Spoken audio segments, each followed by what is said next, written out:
జగిత్యాల జిల్లా మెట్పల్లి టౌన్లో పారిశుద్ధ్య కార్మికురాలిపై పిచ్చికుక్క దాడి చేసి తీవ్రంగా గాయపరిచింది. 6వ వార్డులో నేరెళ్ల స్వప్న ఉదయం పారిశుద్ధ్య పనులు చేస్తుండగా ఒక్కసారిగా కుక్క దాడి చేయడంతో ముఖంపై తీవ్రంగా గాయాలయ్యాయి. వెంటనే స్థానికులు ఆమెను ఆసుపత్రికి తరలించి చికిత్స అందించారు.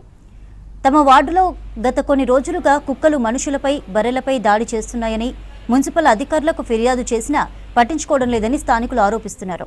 వెంటనే అధికారులు కుక్కలు పట్టుకొని తమ వార్డు ప్రజలను కాపాడాలని కోరుతున్నారు.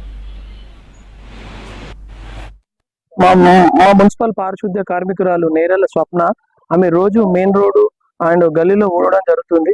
ఆమెను ఈ రోజు ప్రొద్దున సుమారు 6:30-7 గంటల సమయంలో ఒక వీధి కుక్క చాలా ఘోరంగా బీభత్సంగా ఆమె చెంప మొత్తం కరిసేసి ఒక 3 జాగాల్లో కరిసేసింది. నిజంగా నా వార్డులో చాలా కుక్కల బెడద బాగున్నది. మొన్న కూడా ఆమెను హుటాహుటిన తెలియగానే గవర్నమెంట్ హాస్పిటల్కి వచ్చి ఆమెను పరామర్శించడం జరిగింది.